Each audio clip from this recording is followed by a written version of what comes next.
this conversation, it is tailored to people who feel like discontent. I have some friends, they work their job, they hate it, but whatever. They've got a hot wife or girlfriend, they're buying a house. To them, they're kind of like, whatever. I go to the gym, I do this, and there's nothing wrong with it. You don't have to fight for freedom and purpose and have this huge esoteric battle with yourself if you don't need it. It's more so like if you're seeing discontent in yourself, and if you're going, God, I'm in a dead end. This framework of this balance beam could be useful to like think about, okay, how am I maximizing either one of these things? Am I doing either of these things? Am I just going through the motions, and do I even really care? When you're thrown in that state where everything is different and your brain is scrambled and the pattern recognition's out of it, you like step into it. You know what I mean? That's what I've been very addicted to. It is so not on autopilot. I became comfortable in that state. That's what gets me off. And if I go to normal life, I'm like, this is fake. This isn't real. This is because I think it's a mask. I've talked about this a lot. My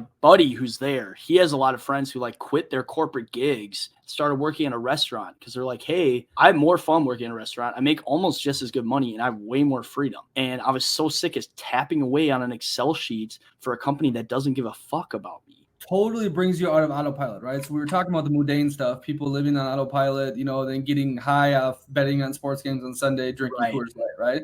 This shit is like, they talk about the Matrix. This is like getting out of the Matrix because I was in Lyon, France. I'm sitting at one of the restaurants my Norwegian cousins recommended to me. I'm sitting there alone. There's this elderly couple right next to me. I was just like, hey, I was smoking a cigarette. Could I use your lighter? We start talking. They're this couple from Belgium who own a biker hotel outside of Brussels. There we go. All right, back in bold. Oh, it's another beautiful day in Colombia. Buenos dias. What's up, man? Dude, I found, I didn't find it, but I was hammered one night and I was going through some old bull perception stuff. And I saw that clip I posted of me and you during the whole lockdown stuff. And you had a lot of balls doing that, bro. The whole little world was against you at that point. Luckily, I didn't post the full episodes on Facebook or YouTube back then, so your face wasn't really associated with it. Yeah. But I rewatched that, and it was pretty badass. Yeah, man. It was and it was weird because, especially like my medical school, it was like I wouldn't say there are definitely schools that were more conservative than we were, but we were definitely like, it's not like we were saying it was a hoax or anything, right? So like one of the weird things to me was around the time we did that episode, they had mandated a booster shot. So you had to have two to get in. You had to be like fully vaccinated. They mandated the booster shot like right around the same time as that one guy went on Rogan. Do you remember? I can't remember his name. Dr. Mahoney or whatever? Yeah. So they mandated the booster shot. And I just had COVID, so they said you don't have to get the booster for 6 months until after you have COVID. I'm like, all right, whatever. And then I waited, and then they never really followed up with me, and then they rescinded the mandate for boosters because there was like evidence that like in men under 30 and women under 30, it like doesn't make a difference if you're boosted or not.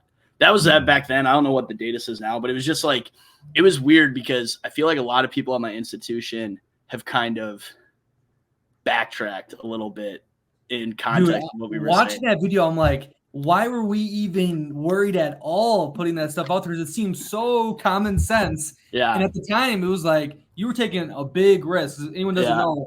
I mean, you were doing neuroscientists and now you're doing doctor stuff. So like you're deep into the field where you have to think a certain way. You discussed it on the episode. Like, we're all in this like real big group thing. You know what I mean? Mm-hmm. Right. Yeah. We talked about like, what was the word we used? The doctrine, right? Like, are you following the dogma? Heresy and shit. Yeah. Like, are you a heretic of the religion right now? And now it's like, I feel like a lot of people have started to kind of think a little more critically as opposed to just following the masses, which is a good thing. I mean, in my med school, I think it's like people have really started to think more about this whole COVID thing because it was like, I don't know. I have a lot of thoughts on it. I don't want to get too into it, but it was like it's interesting to see like now it's like the hypocrisy is like been kind of put under the rug a little bit. Like people aren't recognizing that they were wrong about a lot of stuff, and And now it's just like, okay, now we're supposed to believe these institutions again or whatever, right? Like, so. Yeah, but that's the topic. I don't want to forget about it because people need to be held accountable 100%. But the people that still screaming and 2 more weeks, all the vaccines are going to die. It's like, oh my God. Like, like I'm happy life is good again. Unvaxxed, unboosted, all that BS. I still travel the world during the whole thing. I stuck to my guns. I'm very proud of myself for that. But no, we're going to move on. Okay, so Johnny, just say your background quick after this, but I came across the Substack. You never showed me your writing, and one of the articles was about like different sort of lifestyles, and you brought my name in there, or not my name, but I was a personality in it, and then your style and normal people, but it was really smart, and you're a smart guy, so say quickly like your background and all that kind of stuff. Yeah, and I went to University of Wisconsin, graduated neuroscience degree. I worked at the National Institutes of Health for a couple of years in DC, and then now I'm in my 3rd year of medical school. So medical school is 4 years. Your first 2 years, you're studying all the time. You're just sitting at the computer, and then your 3rd and 4th year, you're in the hospital. So I just got done working night shift, labor and delivery, seeing babies being born. Pretty cool. But I've always liked to write, and I just kind of started to start this Substack, and I really don't care how many followers I have. I just kind of like to put my ideas on paper. So thought I'd share it with you, and I'm happy to talk about it. No, I liked it a lot too. So before I pull it up here, what was kind of motivation for writing it, and kind of generalize what we're about to read here? Well, not going back to like that COVID conversation, and I have a Twitter. I don't have any followers. It's just like for me to see what other people are saying. And it's really interesting to see like this brand new surge of like tons of people trying to make their own businesses and make their own life. And I think like we are in an unprecedented time of you can work from home, you can work from anywhere from your computer. And I kind of wanted to like talk about some of the pros and cons of that idea, along with just like this current surge of this new trend of like people working from home, and like what are you really doing? Like, are you really maximizing your happiness? Is that like really the path you want to take? And I've thought about that for a while, especially like when I think about your lifestyle and how much freedom you have. And, one of my really good friends who I also talk about in it, the freedom he has and how that compares with like my own path. So. All right, great. Let's roll into this. The orangutan, the deranged orangutan is your pen name? Yeah, deranged orangutan. I've always liked primates. I always, not to be too Joe Rogan, but it's like I've always thought primates are kind of cool, and we're all primates in some sort of way. So I was like, all right, well, this kind of rhymes, deranged orangutan, whatever. Let's see what I can put on paper. So no, that's good. All right, so we're gonna start reading it, and then we're gonna discuss it while we read it. Okay, so you want to? Yeah. So first couple thing. Live Free or Die Hard. That's the fourth Die Hard movie. So in his best-selling book, How to Fail at Everything and Still Win Big, a book you and I have talked about, cartoonist Scott Adams has a chapter about happiness. This book is worth reading if you seek some unique ideas about mechanisms for success, but you also have to take it with a fat grain of salt. I have a footnote here just talking a little bit about Scott in the past couple of years. He has this to say about happiness. A person with a flexible schedule and average resources will be happier than a rich person who has everything except a flexible schedule. Remember to keep your eye out for ways to maximize your schedule freedom in the long term.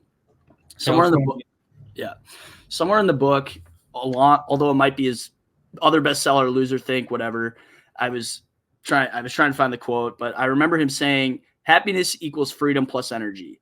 Personally, I define it as a willingness to get out of bed every day, but to each his own. Happiness is the result of feeling satisfied, content, and more so the absence of neuroticism, anxiety, and overwhelming sadness that you will never live up to your expectations. Freedom, or the ability to do what you want with your own time, and energy, having the capacity to do so, are key aspects within this happiness formula. I completely agree with Scott's, energy aspect. It's really difficult to be happy when you're exhausted and you don't have good sleep hygiene, healthy diet, etc. When it comes to the freedom idea, I have some things to talk about. So going back to what I was saying, freedom has skyrocketed in the United States, partly driven by COVID lockdowns, partly driven by the ability to easily work from home. as I mentioned, Twitter, I've seen these dozens of accounts dedicated to like helping people build their own companies. And I'm like, what is your company? And their company is building other people. They're like fitness accounts. And you kind of see this pervading a lot of different industries, like how you can work from home, day trading, right? When the whole GameStop thing was blowing up, you had a lot of people like, oh, I can do this, make money from home kind of idea and build my own life. And, I have two really good friends, one of you who I talk about, who have completely maximized their freedom. So my other buddy, he lives in Denver. He's a freelance copywriter. He has like 15 to 20 clients. He organizes their marketing, advertising, social media platforms, and he also skis all the time. He lives in Denver. He has a huge group of friends, and he basically spends his time how he wants to. A lot of his days look like hitting the gym in the morning, doing some work, going and hanging out with friends, and then doing some work at night. Like, he just gets to decide what his schedule looks like. A lot of days he's skiing early in the morning and then going home and working, which is, really fortunate. And then for you, I talk about, playing American football abroad. You read that right, is what I say. He just finished his season quarterbacking for the João Pessoa Espectros. He practices for about 2 hours a day, stuff you've talked about during the season. His seasons usually last around 2 months. Your meals are delivered to you from the team. You have a rented apartment the team pays for, and you also get a monthly stipend. And, you're committed 4 to 5 months, depending on spring training, et cetera. Free time gets to be spent traveling, podcasting, and working online for your real estate company. And then I kind of talk about, these options are for anyone. You have to have almost a stupid level of confidence to succeed in this venture, and it takes a lot of risk. The Denver kid was furloughed from his, cushy marketing job, 9 to 5. He spent a year like making barely paycheck to paycheck, messaging random people on LinkedIn, trying to find freelance clients. And for you, you left your life behind in Colorado also, and you went to go play in Denmark where you really didn't know anyone. You had little idea about how like American football play was operated abroad. And both those ideas take bold mentalities. That's a quote I've put in. Not just knowing how the football is done over their life. I mean, it's totally different in Europe, not next to your family or any safety nets. And yeah, I mean, it's a total way out of the comfort zone. I mean, especially how different USA is compared to the rest of the world. Mm-hmm. Exactly. So hold on, let's discuss this. Don't keep reading this yet. So where are we at in this story right now? We're talking about, for sure, I know what you're talking about, the personal branding, the entrepreneurship. I think that definitely exploded with the whole lockdowns and all that. I also think that it is probably going to be key. And, the guys like Rogan have talked about, okay, with this AI, with the future we're going to, what is going to be valuable, what is not going to be valuable, and what is like the last thing the AI stuff can kind of replicate is like personal branding, no? Mm-hmm. Or, I mean, actually human to human interaction, which probably will change because you're seeing it get better and better, this AI. But where do you stand on that? I mean, the traditional ways, you don't just go to school, get the job anymore, and can support everything, right? You have to do new stuff now. Yeah, and I actually just became a part of an AI, artificial intelligence work group at my med school, just to kind of give like the student perspective, because it's going to radically change every industry. And I was listening to a podcast. I want to say it was like NPR, The Daily, and they were talking about how all these professors are having a hard time with students, using ChatGPT to write their essays. And they're like, how do I tell if kids are cheating? And I was talking in this meeting with my professors, right, at med school. And I'm like, that is such a wrong way to look at this new technology, right? This is the same thing as learning cursive. We didn't need to learn the cursive or even write. I mean, we've been using keyboards our whole professional life, right? Yeah. And I go, that is such like those professors, like, I understand you want your kids to like come up with novel ideas, whatever, but what you really want to do is like, okay, no more essays. I'm going to teach you guys how to use ChatGPT to create, because there are ways to navigate it. You're not going to type in analyze Hemingway and it's going to give you a perfect essay, right? Like, how can you use these tools to create more meaningful, output? And I think that's like the conversation we should be having. And my professor said something interesting where she said, AI, artificial intelligence isn't necessarily going to replace all human beings, but humans who understand AI are going to replace humans who don't. And that's kind of a mantra that should be starting to like ingrain in people. And I think like, yeah, going to college, it's probably still like, if you don't know what to do and you're smart and academic, like, and you can pay for it, whatever, it's a good idea. But if you're, if you have an entrepreneur mindset, like there's a lot of gigs out there that are starting to rescind their, college requirement, because they just understand that with these new tools, it's not as fruitful as, having a deeper understanding of how these programs work. And so I think, and that kind of goes into like this whole new mindset. The thing that I worry about a little bit is, you see these guys who are like, how to start your own fitness business. And it's like, they have all these followers, and I'm like, there's only so much saturation that can happen in these markets. And it's like, there's a little you got to watch out for some charlatans in this world where they're going to go, here's how you can make your own living at home or whatever. It's like, it still takes work and still takes risk, and nothing's going to be easy. And that's the typical thing. The consult or I can't speak today. Consultation people, whatever. They never did it, but they're telling everyone else how to do it. That's been a known thing in this coaching, mentoring world where, right, people made way more money teaching it than they ever did doing it. I have been trying to articulate this decent, because you see all the social media people, specifically I do, like Americans, like millennials and Gen Zs, like, oh my God, my parents paid this and my life sucks now and there's no jobs and all these different problems, right? And I've been trying to like think, okay, during like time periods, there's always paths to take that will lead to something, positive. Maybe, during the age of exploration was being a sailor and taking that risk to go to Spain or the New World, and conquer everything and get rich as fuck, right? Okay, that was probably a good path. Our parents or the boomers, they just had to get a normal job, invest in real estate, everything's Hakuna Matata. But I see it as now with the globalization and all the things that are happening, how strong our money is. Of course, why wouldn't the best route be to geo arbitrage right now, right? And it's not for everyone, because like outside the matrix, like there's a reason there's not many people outside, because it's not fucking easy, right? And there's a lot of pain and so forth. So a lot of people should just do what they're told and go down that path. But if you do that and it doesn't work out properly, but yourself, right? And it's sad you didn't get the knowledge beforehand, or you never took a risk because you were scared. But that is the situation you are in, right? So I view it as like I hit like a lottery. I hit the freaking lottery to do the traveling and the nomad stuff when I did, because when Tim Ferriss did it, you couldn't Skype. You know what I mean? You couldn't. Right. It wasn't acceptable to do Zoom calls, to do all these different things. Like, and now like I got the Uber. Every country now is allowing the Uber, the Airbnbs, the Google Translates, the phones that don't need. You can have eSIMs. I mean, it literally was gold when I started doing this lifestyle.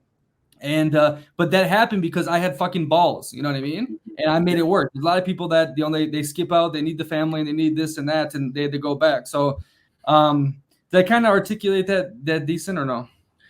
Yeah, and I think to put another note on top of that, like I look at my dad, being in his 20s and the 70s and 80s, and he was paying $70 a month for rent, or $60 a month for rent, and he was making like 13,000, right? So it's like, but when you think about the amount of the percentage of his income going to living, it was basically nothing, right? Whereas like now you have kids 30, 40, sometimes 50% is going to mortgage or rent. And that's like a major complaint a lot of people have. And that's like one of the, good fortune that the previous generation had. But we have opportunities now that they didn't have, right? Like we can have that same opportunity by renting a freaking mansion in Thailand, right? You have to, and not everyone's going to have the same opportunities. Right. Keep going. I interrupted you. And so it's as opposed to being like, every problem has a solution, as opposed to being a victim. Like, all my money's going to rent. I'm living in downtown Denver and I have to live here because of work, because I can't afford a car and whatever. It's like that's true. And that is quote unquote like unfair compared to like a previous generation. But there are newer opportunities in this ecosystem that maybe they didn't have and didn't exist. Like a huge one, for example, is you have a way higher percentage of people who are working away from where they grew up, right? So like imagine applying to a job. If you grew up in Minnesota, imagine applying to a job in California in the 80s or 90s. You're sending in mail, you're faxing people, you're like, they have no clue about, you don't have any networking because your industry is all only located to like where you went to college. That is completely opened up. So like, it's important to like take these like unfair versus fair or good fortune and like look them in the face and go, okay, here's an opportunity I actually can take advantage of. And then what are these opportunities going to look like in the future? Like, you want to get on the AI train. I know everyone talks about it and it seems like a big boogeyman and whatever, but it's important to like just kind of, how can I use what's coming in the future to maximize my own opportunities in that system? But most likely it's not going to be what everyone else is doing. I think it's just crazy to me that people do what everyone else is doing or what they're told to do and then get mad when they're living like everyone else. You know what I mean? Like, it's a pretty cliche quote, but it's like, you saw the path you were headed down. It was laid out in front of you by a lot of people and you kept going down the path and thought it would be different.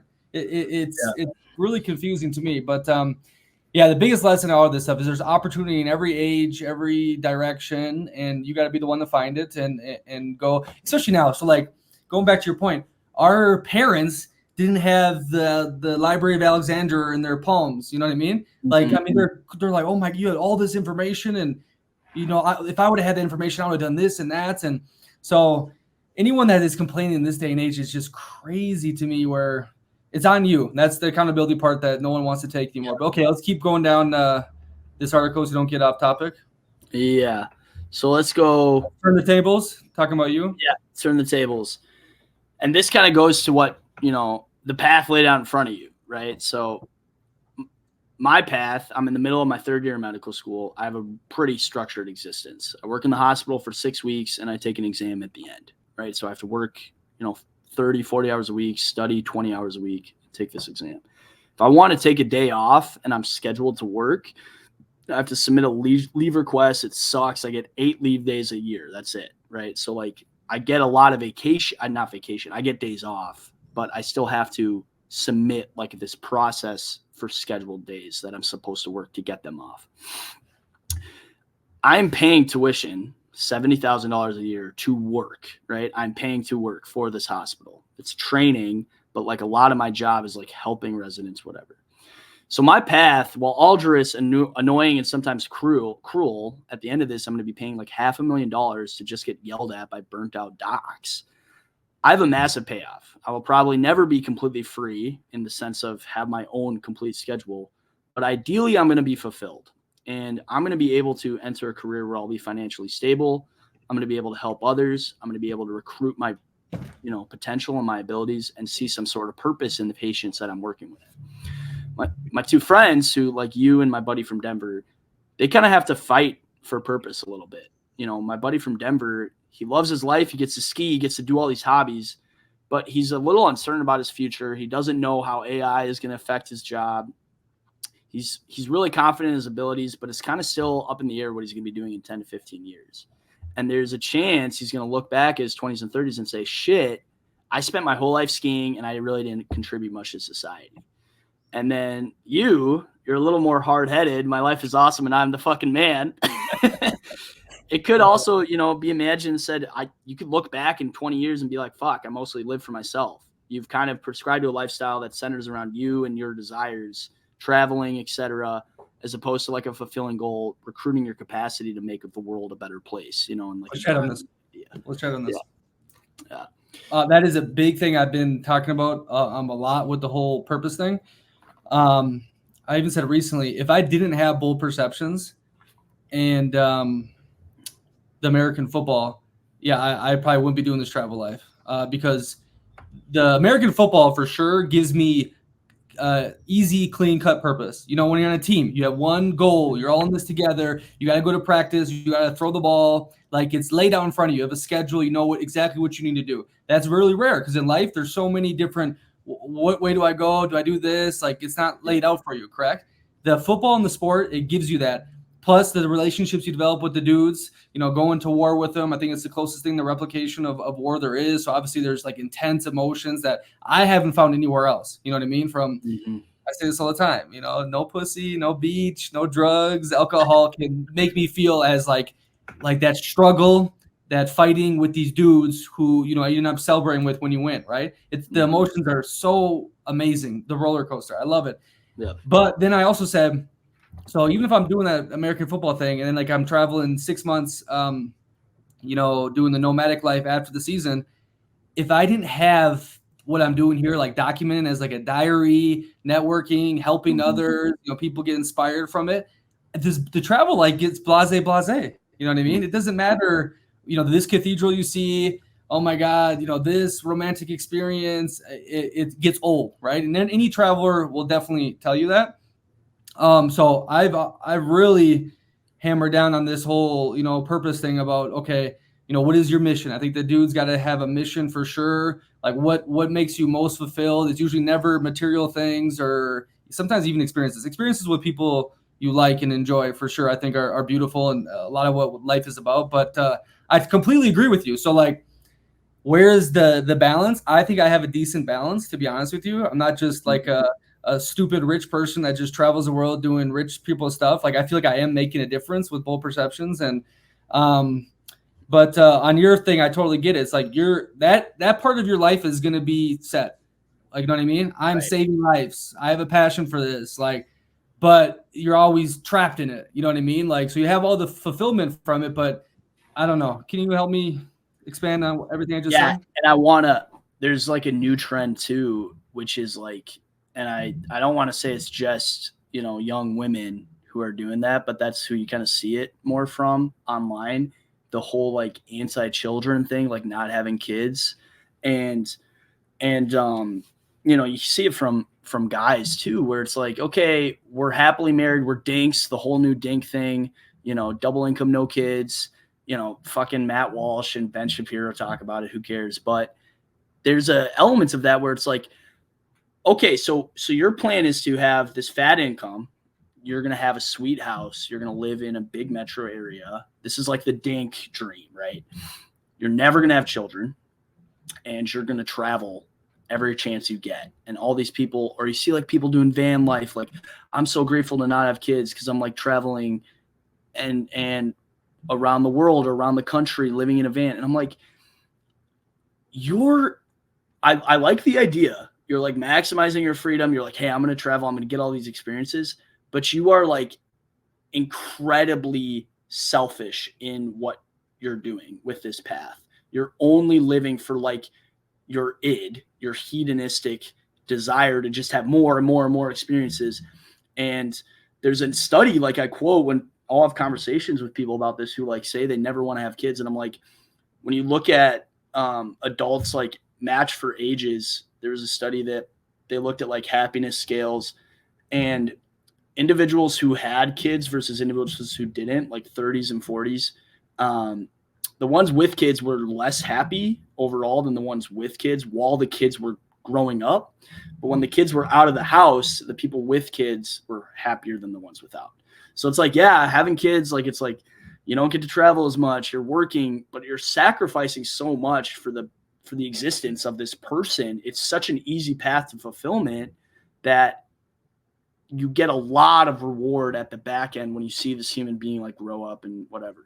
And I look at people, I just want to say, like, I look at people who go, I'm going to spend my whole life traveling. And I'm like, dude, there's only so much traveling. Like, you would have to like go to Afghanistan in 20 years and sign up for the freaking Taliban to get a new experience.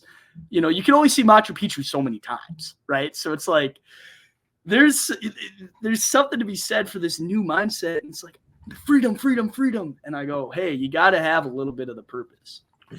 So it totally reminded me, this is one of my visions, is to have the kid around 33, 35. So before then, I'm going to pack in as much selfish, do everything I could possibly ever want. Because when I have the kid, boom, all the focus is on the kid and the family, and my missions and hopefully bold perceptions then too. But it's like you see a lot of people who have the kid and then they subconsciously hate the kid because they could be doing this or that, or they do what you just said and they get to 50, 60 and they're too fucking tired to go do the traveling that they want to do when they were young, right?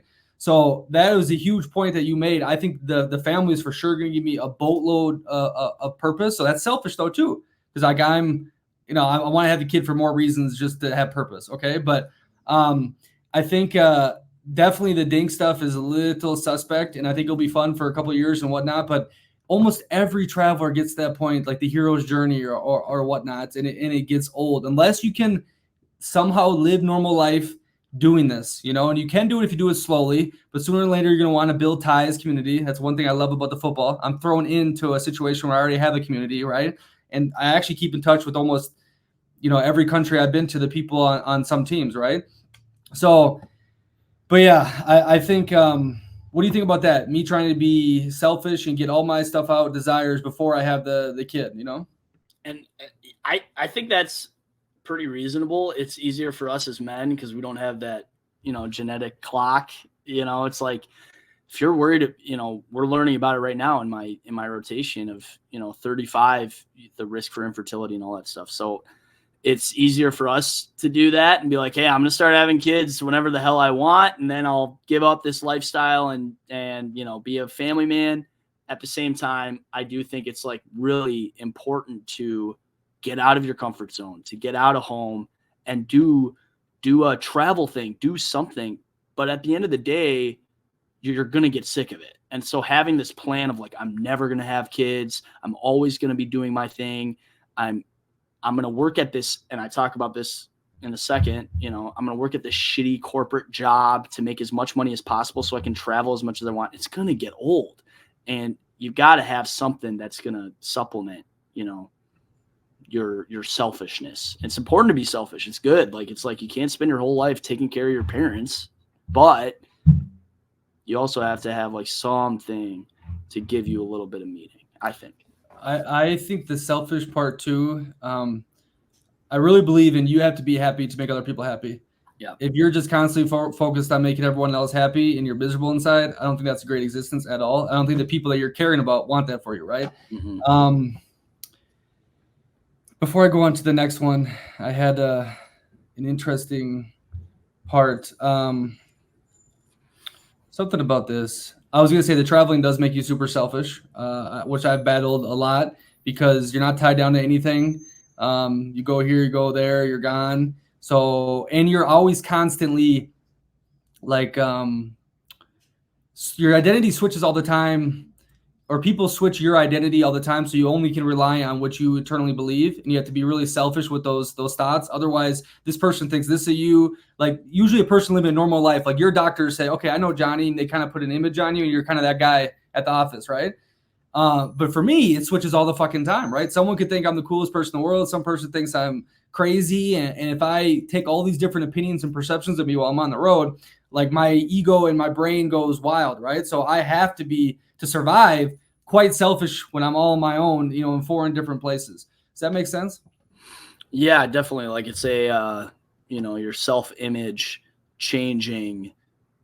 It's you have to have like a really strong self-image to do what you're doing or do, even my buddy from Denver, right? Like, it's like, if you're still trying to figure out who you are, it's really hard to like constantly be selfish because you're going to completely give in to your id, compulsive, getting hammered all the time because that's what I'm supposed to do. That's fun. And it's like, this whole conversation is the freedom aspect. Like, you have to still have like a lot of balls to get there, right? As opposed to working the 9 to 5, whatever. But we're kind of talking about like the nuance of when you're in that world, like you still have to have like a lot of the same values and know who you are and what your plan is, even while you're like traveling all the time or whatever. Like self-image, like actually knowing who you are. And, it's important to like not let the haters get you down or whatever. I've been coming up with this idea and I need to write it and articulate it correctly, but it was genius when I was thinking about it the other day. So, but we're going to move on to this next thing because my brain is not functioning properly right now. This is the most depressing one. And this is what a lot of people live. And this is what no one should want to live. Right. The third option. It's the worst possible. working in a job without any meaning for no existential reason. So I put the example thinking about an actuary, an accountant for United Healthcare, a multinational insurance company, working an 8 to 5, limited PTO, so you have no freedom, right? You get 2 weeks of vacation a year for a company that's sole purpose is to make shareholders money, so you have no purpose. You're making good money that you're never going to get to enjoy. And it's interesting because this has kind of been a wake-up call for a lot of people. I've noticed like this is like becoming way less and less popular. I have friends who are take way lower paying jobs for one or the other. They're getting freedom or they're getting purpose. Like in Denver, my buddy who's there, he has a lot of friends who like quit their corporate gigs, started working in a restaurant because they're like, hey, I have more fun working in a restaurant. I make almost just as good money and I have way more freedom, And I was so sick of tapping away on an Excel sheet for a company that doesn't give a fuck about me, right? So it's really tough because a lot of people, like, you have to be in the situation. I add this in my caveat, like I have this in my footnotes. Like, if you're in like North Dakota and you are the first person to go to college in your family, an 8 to 5 is kind of like a dream come true. Like you're going, oh shit, like I'm actually making good money. And so even like having that realization takes a lot of, quote unquote privilege to like, just be like, oh, like you and I are incredibly privileged to even be having this conversation because a lot of people are just barely making ends meet and they have no clue. Like they're thinking about their next meal. They're not thinking about an existential conversation of freedom or purpose. But if you get to that point and you're like, one of my closest friends is working literally for, he was working for like a huge insurance company, health insurance company. He was like, this sucks. I fucking hate this. I don't want it. I don't care about my boss yelling at me for not meeting my TPS reports on time or whatever. And I'm going to drop out and apply to medical school. And that's exactly what he did. And he's a year under me now. And so he went for the purpose route, right? So he was kind of like, I'm doing this. And I think it's just, it's like Fight Club. It's like Office Space, like the late 90s, early 2000s, people just doing bullshit monkey work for no reason. I think it's becoming less popular, but you kind of see a resurgence of it where a lot of people are like, yeah, I've got this 9 to 5, sucks. Everyone I talk to who's my age, not in medical school, they're like, yeah, I fucking hate my job, but what else am I going to do? And it's kind of, it's just a tough way to live your life. Yeah, unfortunately, we need those people, though. Cogs in the machine, right? And it has to be taking some responsibility that you went down that path. But dude, yeah, 100% right about the privilege part. I love that clip note on there. And it wasn't a woke, stupid, oh, I'm privileged type thing, but it's so freaking true because you've been to poverty places. You've seen what real life is like. Once you see that, you're like, oh my God, I won the lottery being born.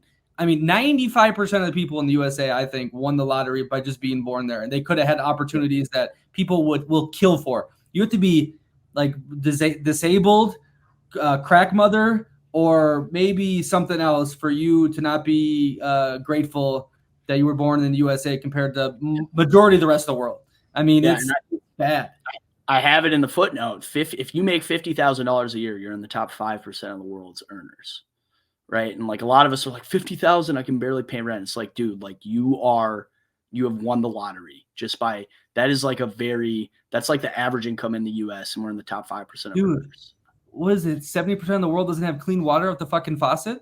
I mean, we're not even talking about money. Like people have no idea, and that is these first world problems. You know what I mean? But we need to talk about these first world problems for the people that have to deal with it. And then when the poor person from India, makes his money doing the videos online, he can look at this after and learn something from it. But that was a really huge thing. And I totally agree, man. Some people, I mean, that is soul crushing.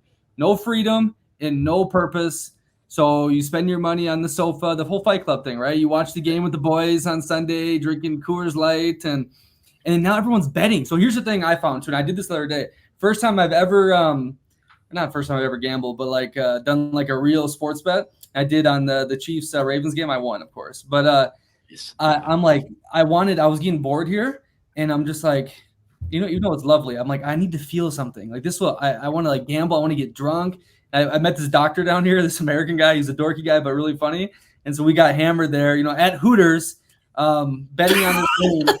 Yeah. Betting on this game, and I felt something, you know what I mean? And that's where I've seen the USA. Betting has gone insane because I think people are so sick of mundane life and living the life of no purpose or adrenaline, and so they're finding any addiction or habit to get them off. And it's, dude, all my friends are into sports betting, and I'm like, they're like, these promos to get you to sign up, dude. I had a joke where I was like, dude, these promos, they're like $400. Free betting, $400. I'm like, they might as well be like 40 pounds of cocaine, a brand new Porsche, and 6 hookers to get you to sign up for our site. It's like, if they wouldn't be doing this if it wasn't making them money. It's like the cognitive dissonance. Everyone's like, oh, I'm going to make it big on sports betting. And I'm like, dude, like the house is going to win on this deal. And you see, like, it's just an escape. And I think that's not to talk a ton about alcohol, but that's like a huge thing in the US. Like, and where everyone is like getting hammered on the weekends, and it was fun in college. And then now people are doing it in their 20s and like 30s. And it's like, cause it's just an escape, and that's like the sports betting thing. And I think that the sports betting thing is an example of that, and goes in hand in hand with drinking. And I think like a lot of that plays into the whole 9 to 5 not hating your life, no purpose, no freedom. All right, well, whatever. This is what I'm going to do with my time. I felt it. I was like, this is the first non-Super Bowl I watched in years. And I was like, oh, let's go. It's exciting. Yeah. Go Mahomes. And you could feel a little adrenaline that I normally get from traveling, from football, from, Machu Picchu, seeing that. That was beautiful, though. I mean, Machu Picchu was freaking amazing. You saw it, right? You were there. Yeah, it's so cool. All right, let's keep it going. Yeah, so we're almost done here. Here's the thesis. These two things exist on a balance beam, freedom versus purpose. The perfect light is spent with a nice concoction of both. For me, I take every day off I possibly can. I travel when we have vacation for med school. I go on trips. I really don't study often on weekends. This is not super characteristics of a lot of my classmates. They grind away in hopes of a free tomorrow. There are kids in my class like pursuing pretty difficult competitive residency, so dermatology. They study like all the time and in their free time, and in all their free time. And their goal is to work a gig with no work on Fridays, right? Like that's the dermatology dream. You have clinic Monday through Thursday, and then you don't work on Fridays. And there's a poet who I actually really like. His name's David White, and he has this quote where he says, it's going to be certainly easier. It'll be easier tomorrow, and it'll be certainly easier when you're dead, right? It's like all these people who work for purpose. Oh, it'll be easier in a year. It'll be easier with residency. It'll be easier with this. And then you know what's going to happen? You're going to die. So it's like you got to take advantage. At the same time, Nick, my buddy in Denver, the reverse problem, right? You have to fight for that fulfillment. You get it through your podcast, making connections and building relationships with the people you meet. And you kind of have to fight for it, but you're mostly successful. My buddy Denver, he's probably going to stumble into some sweet gig in the future with a lot of meaning. Maybe he'll work for a nonprofit, and maybe it'll be with a skiing company, and he also has really good friends and is able to fight for purpose that way. When you're young, privileged, and thinking about ways to build your future, keep these two things in mind. What gigs, when you spend the majority of your life working, are going to give you the perfect blend of freedom and purpose? Good. Really well written. So what do you think the answer is? I think it you really have to, going back to the self-image thing, you really have to know yourself. And I would struggle a lot with the lifestyle you have, because I need structure I need like an exam I need an exam coming up to be like, okay, I have this thing that I have to study for. If I fail this thing, it will negatively affect my future. And I'm the kind of person, I need tangible deadlines and activities that aren't optional, right? So if I miss a class or if I miss a day of work, it's going to negatively impact my future. Whereas you or, my Forrest, my friend from Denver, where he's building his clients, he's cold calling people all the time. If he doesn't cold call, it's like not necessarily going to negatively impact. It's just like he's looking for opportunity. I would have a hard time with that. I think I would like, you know, oh, it's a day off, whatever. I'm going to go do this, put it on the credit card. And the next thing you know, I'm living at home with mom and dad. Right. So I think you kind of have to know yourself and know what kind of like when you missed that flight back home from Italy. Oh my God, dude. Fuck. That sucked. We can talk about that. But, you know, I think you kind of have to know yourself. And then once you know yourself, you got to get into the opposite. You got to figure out what path you're on and how to get the most of the other thing, right? So for you, it's like you got all the freedom. You're good on freedom. You got to find all the purpose you can.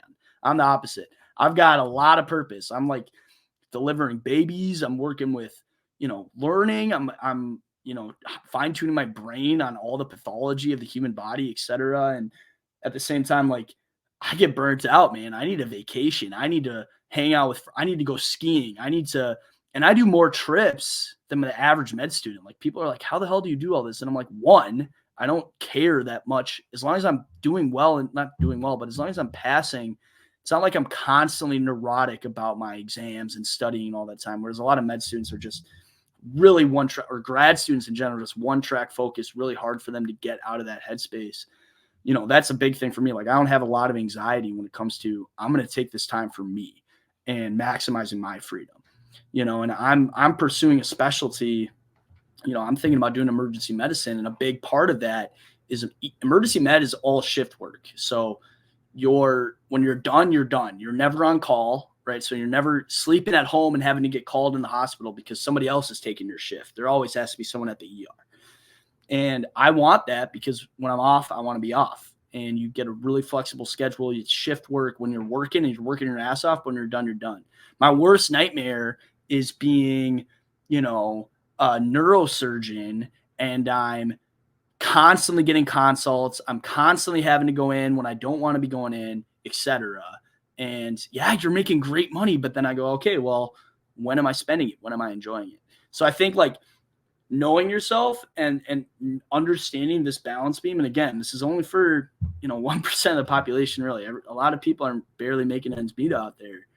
But if you can like figure out, you're going to see these guys on Twitter and whatever who are like, hey man, I'm going to help you start your business. And you got to go, is this even something I want to do?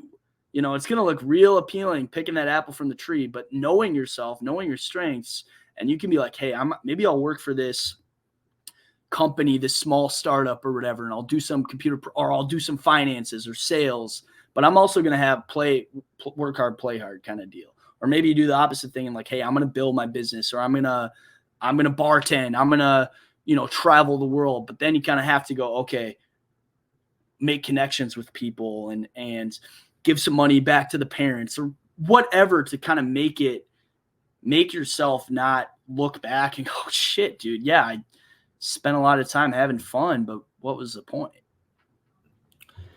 Balance for sure. But I like what you said. So you got to analyze where you're at. Are you do you have a lot of purpose? Okay, let's try to mix in some freedom. If you have a shit ton of freedom, then you got to find some damn purpose. If you have none of them, you're fucked. So do something about that. But I think the purpose thing doesn't have to do with work either, of course, but like try new things like writing, like you're doing this writing thing. I bet that gives you some purpose. You know, arts, painting, making music. Just try a bunch of new things, see what kind of clicks with you, what makes you feel good. Like I said, bold perceptions. I'm telling you, even if people like no one even looked at it, it feels really good to like create stuff. And like I said, I look back, you know, I was hammered one night and I was looking back through the stuff and I came across that video, right? So I'm just looking at these things that are like documented and I can see like my artistic expression in them and reading some of the captions, like a diary. You know, I think a diary is a great thing for people. Mm-hmm. I think those things are purpose driven too. And especially when people, you know, say like, hey, I'm inspired by this, or I got something from this. I mean, that gives you like a, damn, you know, that feels really, really good. So, but yeah, I think it was great. Great article. Yeah, thanks. And, you know, we can talk a little more about whatever, but I probably spent And then the Twitter thing, dude, the new X algorithms, they just suck me in, man. Like I don't, again, I have 0 followers. My account's private. Like sometimes I'll just have my like own tweet ideas, right? It's just for me. But I'll see this stuff, and like one of the things, and like now they just pop up like based on what you engage it with, right? So I don't have the app on my phone. I try to look at it like once a day, but I've noticed like a couple like female, influencers or whatever, and they're talking about how guys don't hit on girls anymore. And like in the USA, like I'm at a bar with a bunch of my single friends. One guy introduced us to a bunch of his single girlfriends, and like they were barely interacting with each other. And everyone's, and I have a point to this, you have the whole app thing, you have meeting people online, there's sliding in the DMs, like there's a whole, you can find some purpose pretty quick by day gaming, right? And that's like, if you're like, dude, Nick and John, what are you guys talking about? I don't play guitar. I don't, I'm single. I just sit and code all day, or I just sit at my laptop and do work. And then like, what do you mean find purpose? And I'm like, dude, get out there and just start talking, anyone, but girls especially, and you'll be amazed the reception you get. And if you're like, and then obviously hit the gym, whatever, but fashion and all that stuff you've talked about a bunch, but it's like, it can't be understated how every human being has a unique aspect to them. And if you can kind of hone in on that and start talking to people and cold approaching and all that stuff, like you're going to find a lot of purpose just in that. And I think you and I, like, meeting friends abroad and like just introducing, like I made tons of friends. The most friends I've ever made has been traveling alone in a different country, where you just like are constantly just having new opportunities to interact with people. And I think that can't be understated. If you're like, actually like, how do you even start this? It's like, just, hit on girls or talk to people or whatever. It's so hardwired in our reptilian or whatever to be part of the group, right? So any sort of interaction with humans, we all felt this during the COVID shit. Like people were like, I just want to walk to the park with a friend or have a coffee at a coffee shop, right? Mm-hmm. Like that makes you feel so good having random conversations with people, right? It's one of the best skills ever. I mean, obviously that skill has led me to insane experiences, insane people, but just my mood. I can tell when I say hi to the old grandma Abuela on the street and hola, ¿cómo estás? Or I like the best is when you give them compliments, okay? Yeah. I'm not even talking about hitting on pretty girls, okay? But like even the grandma, like, oh my God, beautiful, come and see us. So, and they smile and then you walk away and your vibe keeps going up and up. If we're talking about girls, you build your vibe up and all of a sudden it's no big deal when you see the pretty girl and say, oh, excuse me, you speak English, you look very nice, blah, blah, blah, blah. And yeah, I mean, that is a big high, especially if you don't get laid or don't do this a lot. The day game high is insane when you get the pretty girl's phone number and you're like, well, even when they say, no, I have a boyfriend, but it's a polite conversation. No one's ever like in my face. After you leave, you're like, yeah, I feel good. Like I'm proud. That's what this account, like there's a couple accounts where it's like, it's like the female version of how to get girls or whatever. And they're like, very, very rarely are girls going to outright reject you and say, what are you doing, you creep? But like, that's like every guy's biggest fear is like being like a quote unquote predator or whatever. And it's like, that never in my experience, that never happens. The worst thing they'll say is be like, sorry, I'm busy or whatever. Like they're not going to be like, call the police on you, and then the best case scenario, like the worst case scenario is, you get like a really quick short response and then you walk away and say, hey, thanks. The best case is like you have one of the most memorable times of your life, right? Like not even with a pretty girl. Like I was in Lyon, France. I'm sitting at one of the restaurants my Norwegian cousins recommended to me. I'm sitting there alone. There's this elderly couple right next to me and they're talking about whatever. And then I was just like, hey, I was smoking a cigarette. Could I use your lighter? We start talking. They're this couple from Belgium who own a biker hotel outside of Brussels. And it's the only biker hotel in all the Germans, all the Swedes, or not the Swedes, all the Germans, the Belgians, they all go to this hotel. And they're like, if you ever want to stay, we'll have a free room for you. Here's our card, whatever. And it's just like, I know we're getting a little off topic with the whole conversation, but you can just just by talking to people, you can find an amazing purpose right there.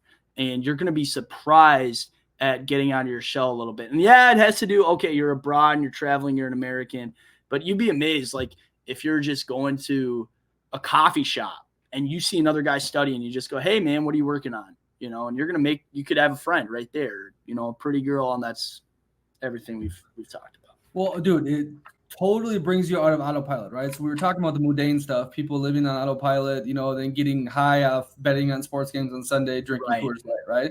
This shit is like, they talk about the Matrix. This is like getting out of the Matrix because you're in your normal routine and all of a sudden you meet this person and you're going to a biker club in fucking Brussels or whatever, right? So to me, I think, it's a free way to get purpose, what we're talking about. Just talking to random people and seeing where, you know, the universe brings you. So I definitely think it relates just fine with the topic at hand. Yeah, definitely. And, you know, it's there's a lot of different elements of just, I think like part of this conversation or this conversation, it is tailored to people who feel like discontent, right? Like I have some friends who they work their job, they hate it, but whatever, they've got a hot wife or girlfriend, they're buying a house, they're doing this thing.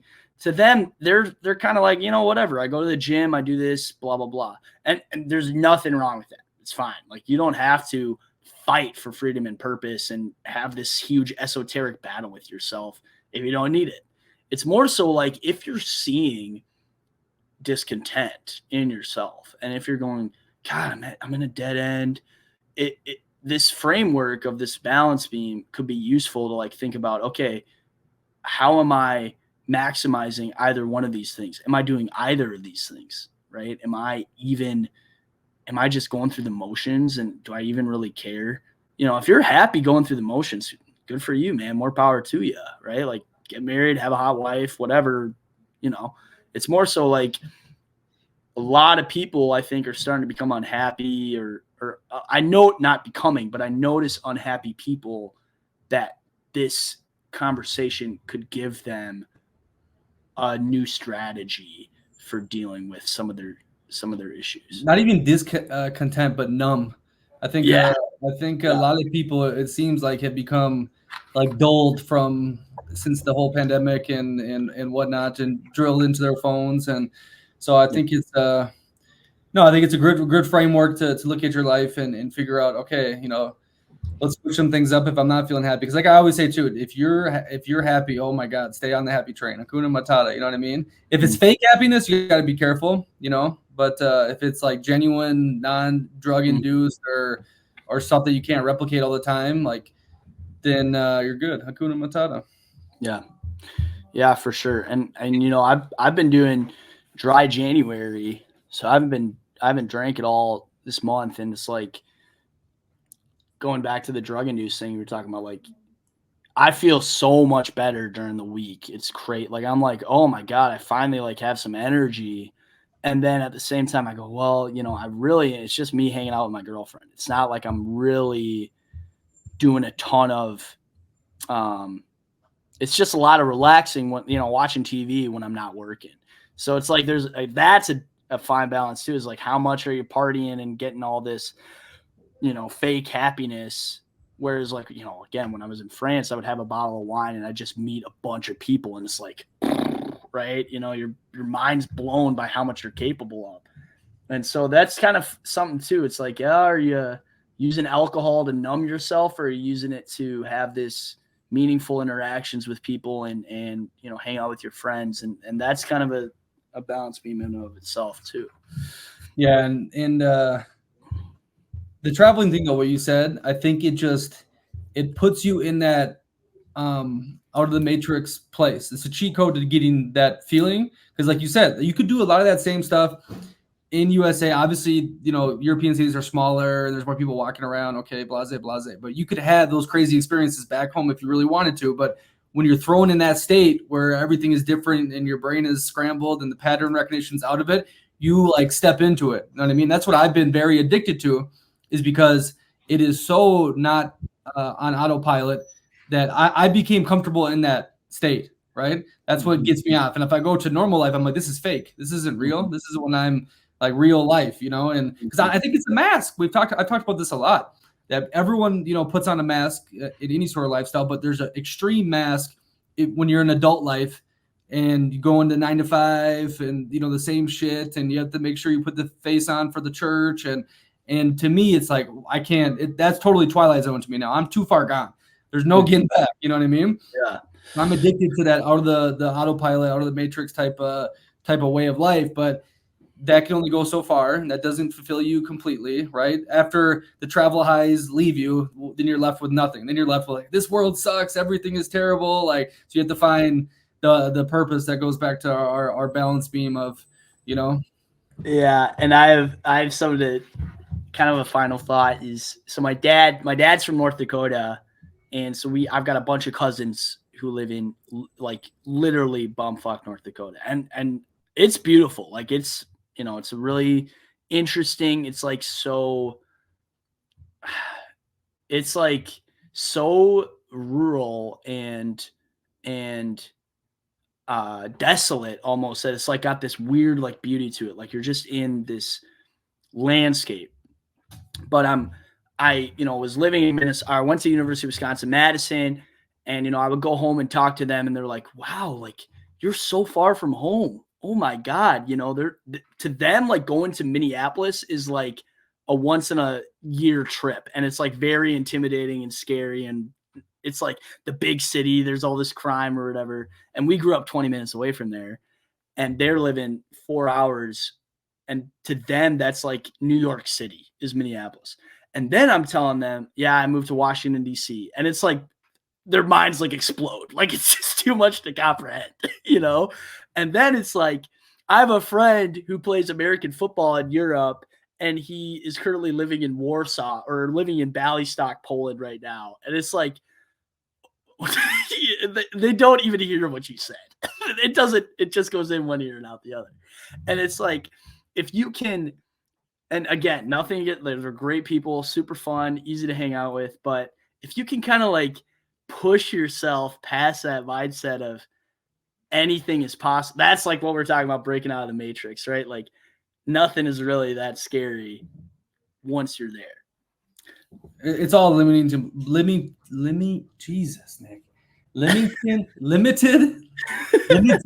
beliefs. Yeah. That's all it is, bro. It's all it is. Just like growing up, and it's always easy to relate it back to the girls, but like a model, like you see on the magazine covers, and like, oh, I got to be this and that to get with that. Well, no, I mean, I just went up to him on the street in Milano and had him. So like, it's like, once that happens to you, bro, it's like, whoa, what else am I limiting myself at, Yeah. And it's true. Like, now, I could live pretty much anywhere and it wouldn't be a shock to me. But from that North Dakota person going to Minneapolis, it's a shock. It's just crazy. Mm-hmm. So beautiful. No, that was a perfect hour. Yeah, good stuff. Orangutan, Substack. Check out. You have some other. I read the football one too. That was good. Yeah, the football one. I like that one. I was writing that one on Thanksgiving Day because I was like, all my girlfriend's parents, or not her parents, my girlfriend's family, they're like, oh, we're never gonna put our kids in football. And I'm like, all right, let me break this down a little bit. You're making me worry. You're talking about dudes playing till they're 30 and they're fucking their head. So I gotta watch out for my CP. But luckily for me, even though I have no health insurance, I get, when I'm in season, they do that. Mm-hmm. But I have a free doctor I get to call soon, right, Johnny? Yeah. Nope. I don't have to pay any of your medical bills off. It's all free for me. Yeah. Yeah, it's all right, orangutan.substack.com. So that's what it is. If you guys want to see some more thoughts, check it out. Really good. I'll read the rest of those. So you guys start doing them more consistent. That'd be great. Yeah, awesome, man. All right, guys. Everyone else, live bold.